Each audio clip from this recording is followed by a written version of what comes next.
recording. Okay. And mute.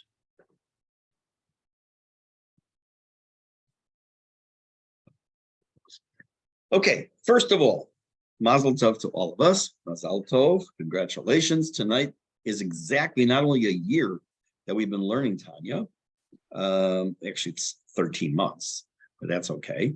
But it also was Yotet Kislev going into Kaf. We actually started on Kaf Kislev last time, and that's what tonight is. And last year when we learned and we started on what I thought was what I wasn't really paying attention until after the fact. So I think I told you the story last year that I said to someone like a couple of days later, says, man, I thought we were starting on Yotet Kislev, but it turned out to be Kaf. So he said, well, actually, Yotet Kislev, the original one, was Shabbat. So they let the Rebbe go, but he couldn't actually go anywhere until Motzei Shabbat and Kaf Kislev. So that's what tonight is. So he's actually physically got out on Kaf. Yotet he was released. Okay, so that's very nice. So we are 1 year in. At this rate, it'll take us 4.5 years to do Tanya. Hopefully it won't take us that long, but there's no rush. Okay, we are in the middle of chapter 12. It's a relatively long chapter. Some of his chapters are very short. You'll tend to find, if we already seen, when there's a chapter that is the flip side, so to speak, of a chapter that we already did. For example, it's all about good and then it's about bad. He usually starts off zeh l'umat zeh, so like the opposite is, and he says basically kanal, ditto, except for this and this. But then there are chapters that are quite a bit longer. This isn't the longest chapter that I can recall, but it's pretty long. So we will probably not finish it tonight. Hopefully between tonight and next week, we'll be able to finish. And yes, I know next week, Wednesday is still Hanukkah, or is Hanukkah, but I mean Tuesday night, but we'll be learning Bezrat Hashem for whoever wants to be there. So let's do a little bit of a review where we're at right now. This chapter deals with the Benoni. Again, we have to think in chunks. Chapters 10, 11, 12. 10 was the Tzaddik, 11 was the Rasha, Yud Bet, or 12 starts this section on the Benoni, which is really the rest of the book, but it's getting to know who the Benoni is and the definitions is really in this chapter now. He described it and characterized the Benoni as someone who never sinned and never will sin, and we understood what that meant. It wasn't taken literally, but in the position where he was, he had already done tshuva. He, at this moment, is his slate wiped clean. Not that he can't, because the person can. You can't say categorically, I will not sin, because it's first of all impossible, and second of all, you have the chira chofshit, so you can, you have free choice. But it means Bashir Husham, he couldn't even conceive of doing that sin again. The problem, and we said, was so why isn't he considered a tzaddik? So he discussed that also. He said that this individual does not have yet complete control over machashava, dibur ma'aseh, thought, speech, and action. But if something does pop up, he doesn't take action on it. He doesn't do it, he shuts it down. But it still comes in, it still pops in. By the Rasha, we know that the evil, in quotes, the Ra, has free reign, wanders in and out. He'll do stuff, he'll come in, he'll leave. The Rasha may feel bad about it, he'll have second thoughts. But the Benoni, he gave us the example of this mashal of that the enemy is at the doorway of the gate of the city. He can't come in. He tries to come in, immediately he's shut down. That's what the Benoni does. Remember, the tzaddik, there's no oyev, there's no enemy out there at all. He's been able to quash completely and completely transform his nefesh bahamit. The Rasha has, even if he's just a smidgen of a Rasha, the Ra has the free reign in and out of that city. The Benoni, there's Ra. It's out there, but it's literally out there. It's on the other side of the gate. He doesn't allow it to come in. Neither b'achshava dibur ma'aseh. He doesn't allow it in. That if he starts having these thoughts or starts to do something, he'll shut it down. But there's one area of an exception. And that area where his nefesh elokit would seem to have complete control over his nefesh bahamit are the brachot of Shema and Shema. And we said that, again, I'm not going to go into depth again. You can always listen to the last year.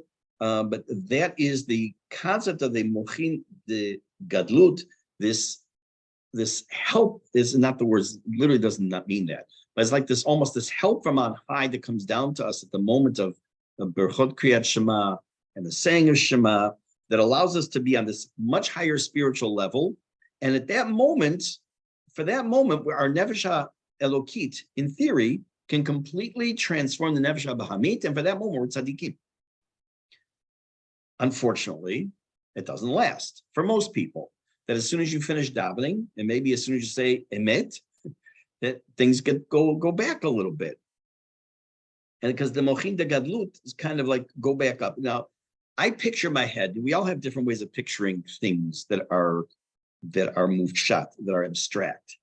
You know, how we picture God, how we picture. So I picture this idea of ne'ilah. What do I mean? What's ne'ilah? We know that it's after all the things I've gone through from the all the days of Slichot and Rosh Hashanah and Yom Kippur, and you come down to Ne'ilah, the Ne'ilat HaSharim. And it's like you give it all your all, no matter where you've been. I said one year in Shul in Chicago, I hate sports metaphors. I hate them. But I'm going to still give in to one. And it was, I think, my first Yom Kippur there. The second one, I said, if you know baseball, it's the bottom of the ninth. You're in the last game of the World Series. It's the bottom of the ninth. Bases are loaded. It's a 3-2 count. And it's your pitch, and you're up to bat. You're going to hit. All you have to do is get a single, and you win the game. You have to do one little thing, and you won the World Series. Boom, 1, 2, 3. That's where you're holding. So in a sense, when you approach the Birchot Kriyat Shema and Shema with that attitude, in a sense that that's where you're really going. But unfortunately, after that, things start to change because that Ni'ilat HaShe'arim, again, using that metaphorically right now, that closing of the gate or that spiritual help seems to dissipate. But wait a minute, why should it dissipate? Why can't I be able to tap into that when I want to? You're going to have to hold on quite a bit to get to there. But we also have to understand that no matter what, the Benoni has some shlita. He has some control of what's going on. So let's take a look at the text and pick it up where we left off, and I'll show you what it is. Okay. We're in the, I don't know how to describe it. Let's say a number of lines into the text. It starts with the words, Rak mipnei shelo lo levado. If you have like the normal, unquote, printing of Tanya, very often, he very rarely has periods, unfortunately. You can get it with all kinds of pisuk or punctuation, but if you follow the Admor HaZaken, he put in periods here and there. So it's right after a period starts the word Rak mipnei. So I'm going to continue reading. I'm going to read a little bit. We're going to look at a couple of slides. And then you're going to take a look at something that I have in my book when I learned it quite a while ago. I have like 100 exclamation points and stars. I'm going to get to this one idea that I think is magnificent. And I said, I can't wait to teach that. So we're going to hopefully get to that still tonight. Okay. Rak mipnei shelo lo levado ha'mishpat ha'mlucha v'memshala ba'ir. Because he does not have the complete reign or rule over his nefesh bahamit. Nevertheless, he does have some rule over it. He does not put into practice the ability.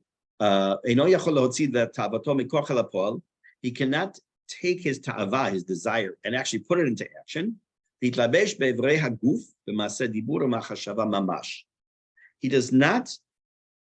not engaging by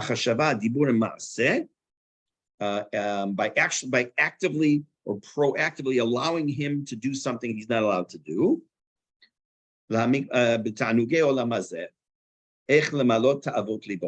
Why? What is it that is preventing him, right over here? What is preventing him from actually putting into action? Let's say I'm the Benoni, I'm the Benoni, and this thought comes to my head to do something. What do you mean learn Gemara now? Just to sit there and just, read a book or do something stupid, talk Lashon Hara or whatever. What is it that would give me that ability to overcome that and just kind of keep that at bay? Now we're gonna discuss a bit at length, but let me just kind of tell you. We discussed back in Parak Tet the general idea. We're going to get a little bit more specific tonight. And that is the age-old discussion of, does the heart rule the mind or does the mind rule the heart? And we're going to see he's going to make a very strong argument that the mind rules the heart. And in some cases, in a very strong way, and in some cases, less strong. Okay, so with that little teeny background, let's see what he says. Why is it that a person has the ability, who's a Benoni, to push these thoughts away, to not do that action, to not say what he should say? Again, machshava, dibur, ma'aseh. Ki hamoach shalit al halev, betoladato, beteva yetzirato. Because the brain, the mind, remember that's the seat of the nefesh elokit, is able to rule over the heart, as it says in Zohar Parashat Pinchas, in the way it was created and its nature of the way Hashem made us. Shekach notzar adam betolato. Because this is how Hashem created us. What does that mean? That a person's mind is able to overrule his desires. It's his nefesh elokit is which is the seat of the mind, is able to overrule the heart, the seat of the nefesh habahamit. Okay, very nice statement, right? Okay, it's nice for him to say that. How do we know that? How does it work? He tells us, Shekol Adam, the stuff that's in red means I'm going to discuss it with some slides. It's my reminder.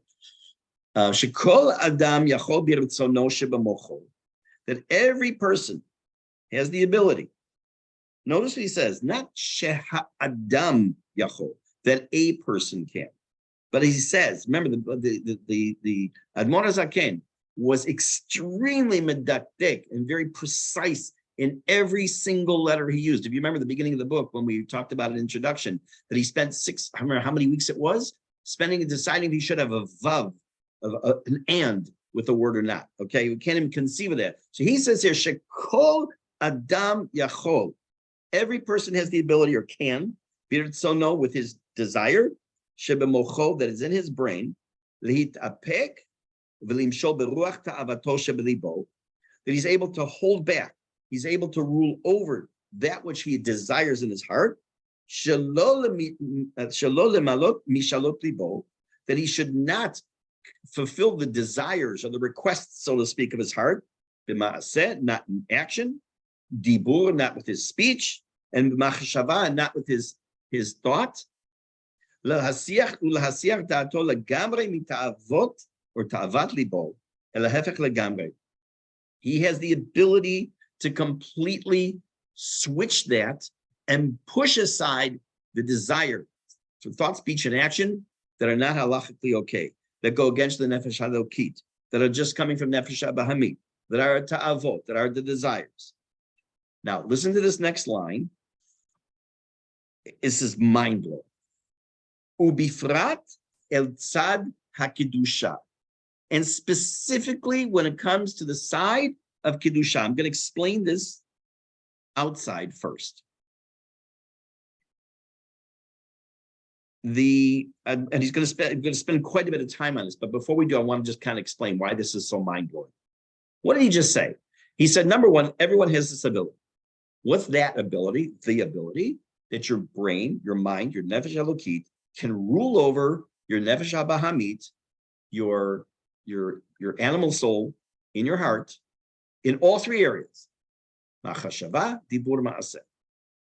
And then he says, ubifrat, and specifically, when we're talking about to the side of Kedusha, what does that mean? When your brain tells you not to eat a piece of cake, and your heart says, eat. I'll give you an example. Today, I was at school, and today, every month, we celebrate the birthdays of month, like Tevet, Kislev, whatever it is. So all the teachers, all the staff who has a birthday that month, they get a balloon, a little gift, and then the whole staff gets a little something we have. So obviously, Kislev, so they had make your own sufganiyot. They brought plain sufganiyot, and you could put on the toppings. That was very nice. And they're not that big. They're actually a little bit small. So I said, okay, I'm going to have one.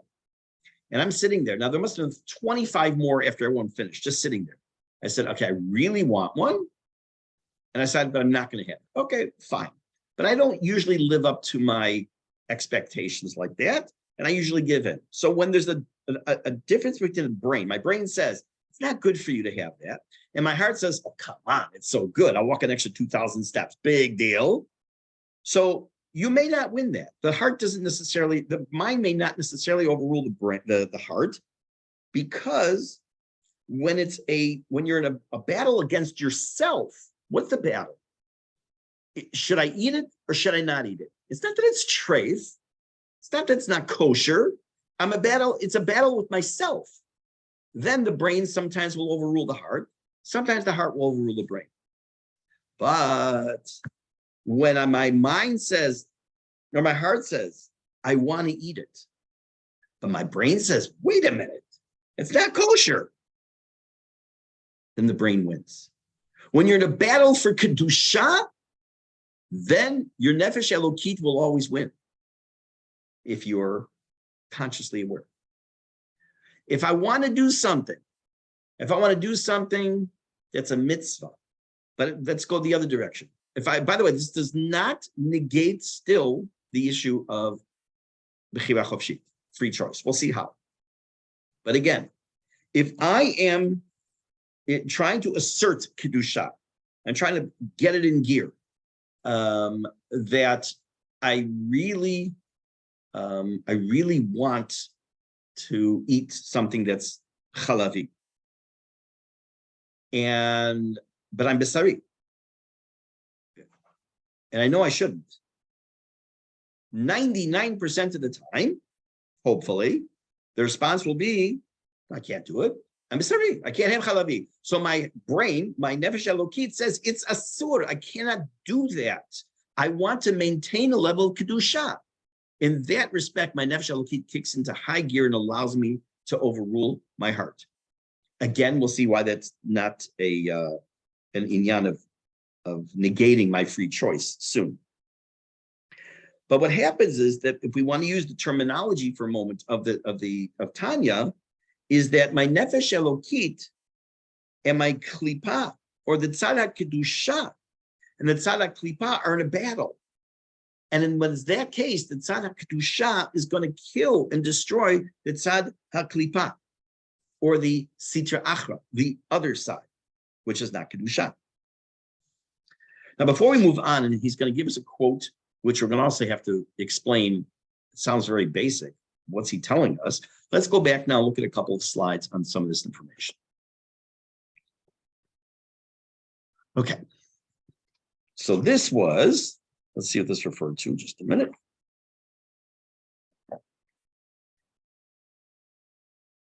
Okay. Where I'm picking up here, it says, Bo'otasha. Okay. Oh, actually, no, we did this one. We did this last time. Sorry. Make this a little smaller. He's picking it up. This is, Rav Steinsaltz has a long piece on this. I'm just picking a little piece out of it about the whole idea of moach shalit al halev, the concept of the mind overruling the heart, or rules the heart. Now let's step out of Tanya for a minute. It's not always true. I mean, we know that because, especially in the area of love, sometimes we do stupid things.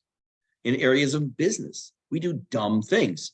In areas of just fill in the blank, because sensibly we know we're not going to do, it's not the right thing to do, but we have a desire to do it, and yet we're pushed that way. Or sometimes so therefore our heart won. Other times there are people who are, you also come across people who are different types of personalities. For those of you who ever studied psychology, and you know about Maslow's chart, and you know about basic needs and all this stuff, and Freudian psychology. If you ever did any of that, I took Psych 101, so I'm an expert, and it was back in 1979, so I really know my stuff. You know that we do things that very often, even when we're doing them, we think, but this is just ridiculous. This is so stupid. Lahavdil, a person puts money in a slot machine and they pull the handle, although I don't know if you do that pulling your handle anymore. It's probably all electronic, but I've only been in a casino once, actually, for a week. And not straight, not a week straight. Whatever, it doesn't make a difference. But in that time, at least you pull the handle. So something you put money in, boom, you put the hand in, boom, you pull the hand. Okay, no, the next quarter, the next $50, it's for sure going to be it, right? But you know in your heart, all the odds are against you, and the chance of you going ding, ding, ding, and getting the sevens and whatever it is so remote. But it's going to be the next one. Oh no, it's going to be the next one after that. So your heart is telling you keep going. Your brain's saying you're an idiot. So sometimes the heart and the brain, when they're at odds, but it's not about kedusha. There's this tension back and forth. You're basically in a war with yourself. But when you have kedusha in your son, and you're fighting for kedusha, it's a different story. Look what he says. הנקודה של מוח שליט על הלב אינה ביסודו של דבר היכולת להפסיק כל פעולה של הלב בכל עת בכוח הרצון בלבד. The idea that the brain can rule over the heart, in essence, does not mean the ability to stop any action the heart is desiring at any time with the power of just willpower. Ella, rather, ההנחה is the assumption that שכאשר אדם הוא בתודעתו, when a person is aware, when a person has the conscious awareness of what's going on, הוא יכול להשגיח על עצמו, he can watch over himself, ולהימנע ממעשים מסוימים, and he can prevent himself from doing certain things, ואף ממחשבות מסוימות, and even from thinking certain things, על ידי זה שהוא אינו משלים כל הרהור שעולה בתוכו, that he does not complete the thought that comes into his head. I'll give you an example. There's this British fellow who gives a shiur in Tanya.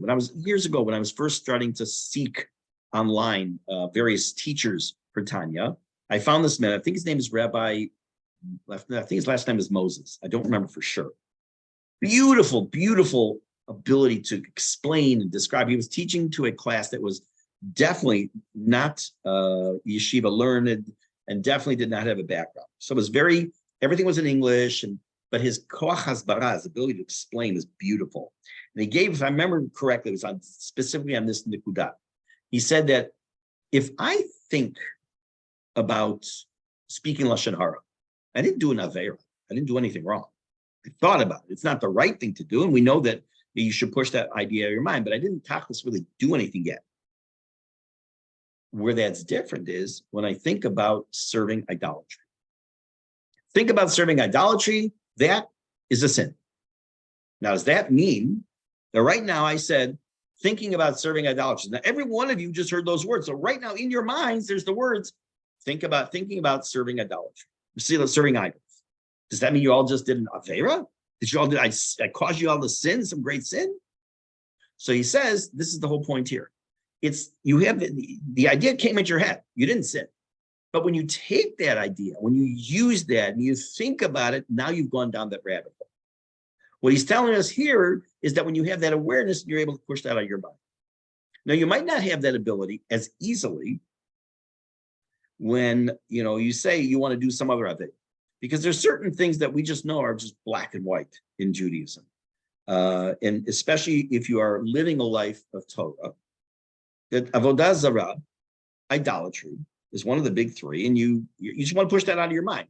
My guess is that no one listening to my voice tonight, or who will hear this shiur in the future, ever in their lives, in the past, nor in the future, would ever say, man, I really wish I could bow down to an idol. Okay, we don't have that. We don't have that Yetzer Hara B'Gadol, because we know the Gemara tells us that Hashem eradicated the avodah zarah Yetzer Hara, or the Yetzer Hara for the avodah zarah, because we just couldn't handle it any longer. Just open up Sefer Shoftim. If you're learning Project 929, we're in the middle of Sefer Shoftim, over and over and over. And go into Sefer Melachim and Sefer Shmuel. You just see it all over the place.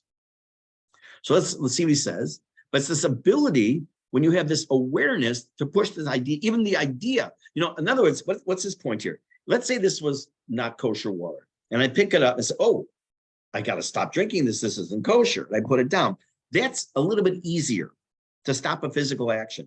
But a thought, the old joke, I want you to sit in the room and think about anything except a pink elephant. So the only thing you're going to think about is a pink elephant, because I put that idea in your head. So a thought, he says, even that you can stop. A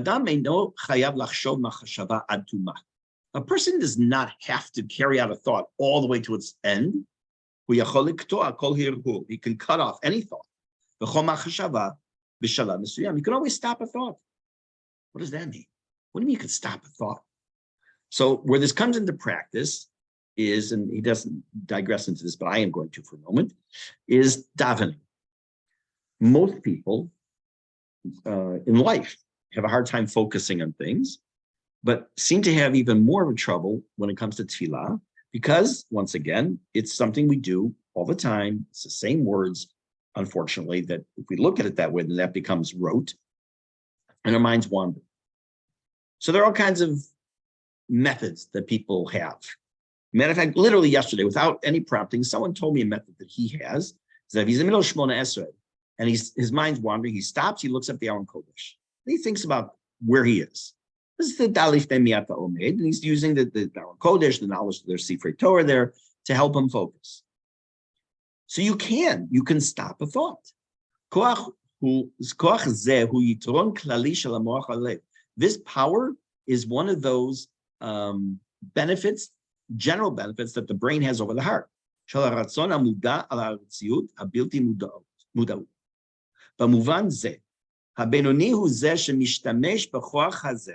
This, in this context, the Benoni is the one who uses this power. We all have these thoughts that creep in our head. You know, like, I really do want to strangle that student registrar. Okay, we have these thoughts that come into our head, and our power as a Benoni, forget Tzaddik, as a Benoni, we have the ability just to stop those evil thoughts or bad thoughts that come into our head. Ha-Benoni, Shalok Tzaddik, what's the difference in this case between the tzaddik and the benoni? The tzaddik doesn't even have the ability, so to speak, to have those thoughts creep into his mind. He's already been able to push them out for good. The benoni cannot prevent them from coming into his head. But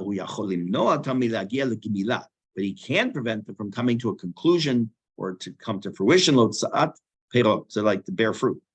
They pop up and they creep up, but he's able to get rid of them, to push them aside, so they don't come to fruition. They don't come to practice. Oh, so let's not get to this one yet. Okay, let's go back up to the text. So now, okay, we're over here right now where it says Kidichtiv. Okay, what did we just say? We just said that when you're in this battle with yourself, you may or may not win that battle. Sometimes the heart will win, sometimes the moach will win, the brain. Again, those are the terms for, in this case, the nefesh elokit, nefesh abahamit. But when you're in battle for kedusha versus sitra achra, kedusha is going to win. Especially, meaning that's this ubifrat al tzara kedusha. Kidichtiv, for it says in Kohelet. Now, I'm going to read this and I'm going to pose a question. So it says, V'ra'iti, says Kohelet, V'ra'iti sheyesh yitron lachochma min hasichlut, that there is a benefit of wisdom over foolishness. Ki yitron ha'or min hachoshech, like there is the benefit of light over dark. Now, for those of you who are coming tomorrow, by the way, tomorrow I'm doing this. I'm doing for the OU, part of the Yom Iyun at Musar Vicha. I'm on at 9:30, I believe it is. You'll hear me start out by saying to suspend everything you know about Hanukkah. Okay? Now, I'm going to tell you right now, suspend anything you might know about the book of Kohelet. Everything you know. Just keep in mind one thing. Shlomo HaMelech was known as the Chacham Mikol Adam. He was the wisest of all people. Look at this pasuk again. Forget the Tanya for a minute. Forget everything else. Just look at the pasuk. That there's a benefit to chokhmah or wisdom over foolishness. Just like there's a similar benefit of light versus dark. That'd be like saying to you, I have an unbelievable mathematical chidush. If you have one apple, and you take a second apple and you put them together, you now have two apples. Just like if you took one orange and put it next to another orange, you'd have two oranges. Unbelievable. Mind blown. Shlomo HaMelech telling us that there's a benefit to chokhmah, wisdom, over foolishness, just like there's a benefit of light over dark. Of course there is.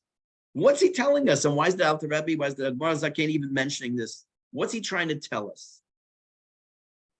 So obviously he's not telling us what it means in simple pshat, the simple meaning of the words. There's something obviously much deeper here in Kohelet. Remember, Kohelet is Shlomo HaMelech in Kohelet, and why the Admor HaZaken is using this. So let's read a couple lines, and then I'm going to summarize what he says. Perush, right here. Perush. Take my own book here. It's easier for me to look here.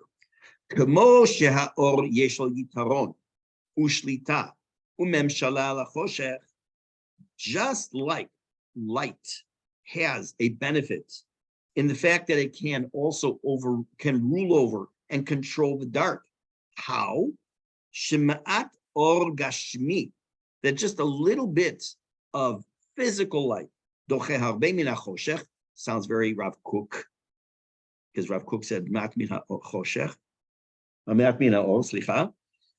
Just like a little bit of light can control, a little bit of light can control the darkness, because a little light can get rid of and push away a lot of darkness. Shenitche mimenu me'elav.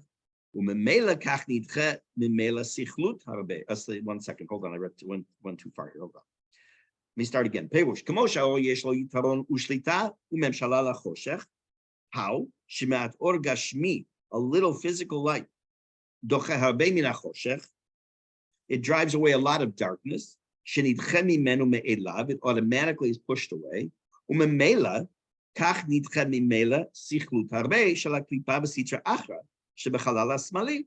So too, the ability of Chokhmah is able to push away the Chokhmah, meaning the Kedusha side, the aspect of the Tzad Yamin of the heart, the aspect of Kedusha, is able to push away and to have Shlita and to rule over the Klipan Sitra Achra on the left side of the heart.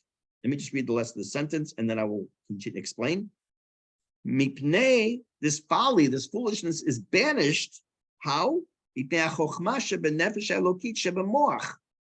this brain of the Nefesh Elokit, or the Nefesh Elokit that's seated in the brain, has the ability, with just a little bit of action, its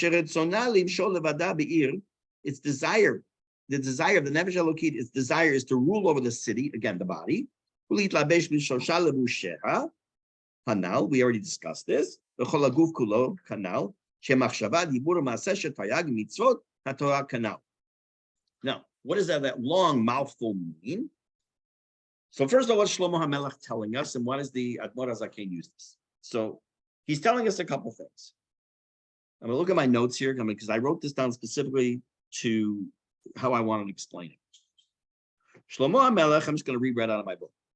Shlomo HaMelech says that the way that wisdom conquers foolishness is similar to the way that light conquers dark in two ways. Number one, a little bit of wisdom dispels a lot of foolishness.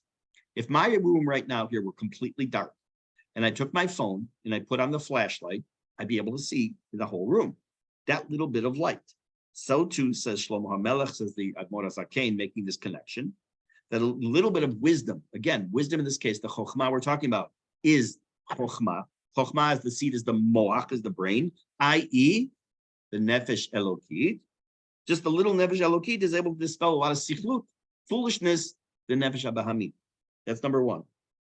Number two, when we introduce wisdom, foolishness melts away. Chokhmah is kedusha, foolishness is klipa. So what is he telling us? When you're moach, again, this is the explanation now. We can understand what does it mean what I said before. When your brain is telling you again to eat that piece of cake, and your heart is not telling you, is telling you to eat it, that's not a matter of wisdom versus foolishness. That's nothing to do with kedusha versus sitra achra. That's to do with you're in a battle with yourself. But what he's saying to us is that when you're in this battle, when it's not even a battle, because it just needs a little bit of awareness, and needs a little bit of this chokhmah, the nefesh halokit, the moach. I can't eat it, it's treif. I can't eat it, I'm bisari. I can't do it because it's Pesach and it's chametz, whatever it might be. It becomes simple at that point, because the kedusha is on your side. when it's a battle, I know I'm repeating myself, but it's really important. When you're in a battle with yourself, it could be either way, the moach or the heart.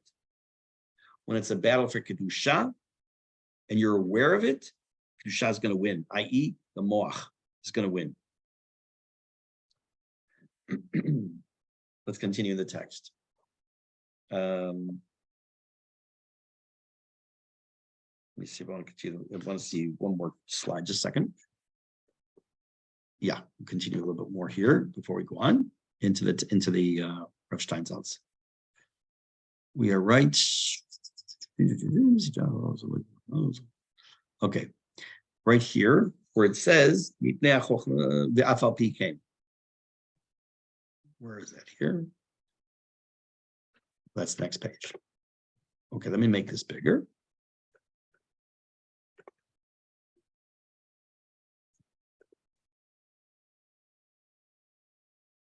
Whoops.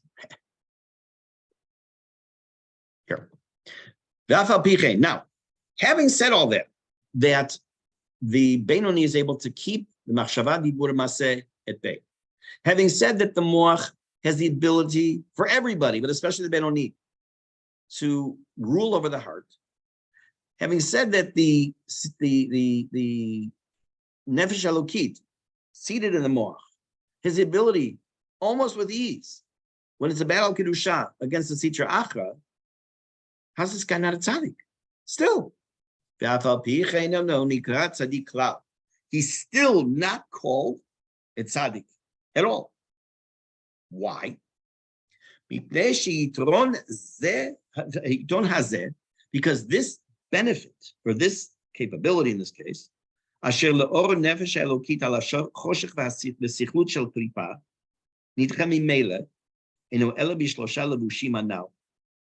he says that this benefit of the moach versus the heart, the kedusha, the nefesh elokit, over the nefesh abahamit, is only as far as the machshava dibur ma'aseh he's mentioned, but velo b'mahuta v'atzmuta al mahuta v'atzmuta shel klipa.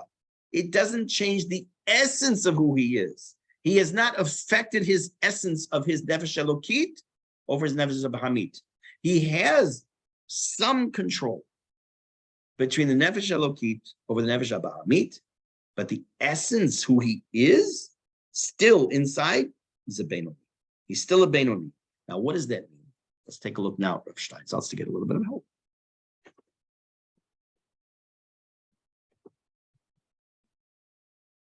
Here. Okay. We're going to start right here. It says, Yitron ha'or. Yitron ha'or min ha'choshech. The benefit, the plus of light versus dark. Yitron ha'chochma min ha'sifut, or the other way of saying it, as Shlomo Melech said, of wisdom versus foolishness. Yitron shematzui behategologia, whatever shall nefesh. I can't say this word. Behit galuteha shall nefesh. Mouthful, is a benefit that comes to fruition, is found in the expression or in the revelation of one's neshama. When there is you have to deal between two thoughts with the same level of strength. Shel kedusha v'shel tuma. You have the kedusha on one side and the tuma on the other. The thought of kedusha, that will push aside the thought of tuma. V'ulam, however, even if the person spends his time all the time only thinking machashavot, thoughts of kedusha, it's sharaui that are appropriate and good for him to think. It still doesn't push off in the basic essence at koach hara shebenafsho pnima. That's still found in his neshama, in his inner soul. What does that mean? What is his ra? So now, if you go back, you remember we said that when it came to tzaddik v'ralo, rasha v'tovlo, there's still a little percentage of ra in there somewhere. By the Benoni, there's still something in there as well. Hatikunu tikun chitzoni. it's still only, I know it's hard for us to understand and believe sometimes, but this is on such a madrega we're talking, at such a level, that this tikkun, the moach over the heart, of what we've been speaking about in the perspective of the Benoni, is still considered an external action or correction.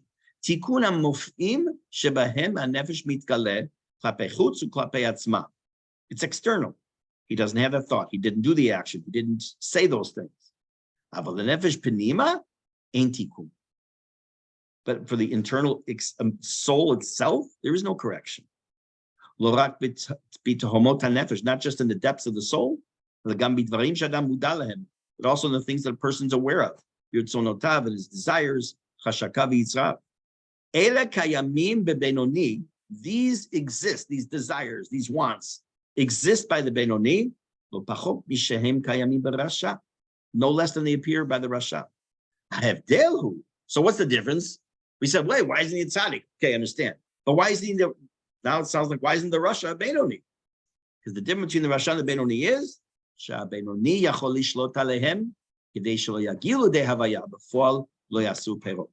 when it comes to the Benoni, he is able to shut it down. Can be shut down before they can bear fruit, before they can go to the next level, before they can put into action. Okay, I threw a lot at you tonight. I know there's a lot of stuff that we have to think about, and I didn't get as far as I wanted to tonight. But Bezrat Hashem, next week we should be able to finish up Perek Yud Bet, which actually concludes volume 1 of the, was it 5 volumes, 4 volumes, I don't know, of this book that I've copied that I have. And we still have to understand there's a topic he's going to mention that he sort of alluded to before, we talked about, but it's going to become a big theme. I'm just going to mention to you real quickly, kind of a teaser for next week. It's called the Ahava Misuteret, or the hidden love. We've talked about 2 types of love before this. Remember, we had a chapter on love. One was Ahava Karish Pe'esh, which he made reference to in this chapter, that when you do the Shema and the Baruch before Shema, you have this burning fire of desire for God. And then there's the Ahava B'Ta'anugim, the calm, sustainable love that one could has for God, different type of level. And then there's the Ahava Mesuteret. What's the Ahava Mesuteret? The hidden love, or we're going to say the innate love. The answer to that and other questions. Same Tanya time, same Tanya day next week. Bezrat Hashem, 7 p.m. Wednesday. In the meantime, see those of you tomorrow who can be there tomorrow. And Bezrat Hashem on, thank you very much. And Wednesday night, tomorrow is that. Sunday night, Navi will not be happening this week, but the following week, the last night of Hanukkah.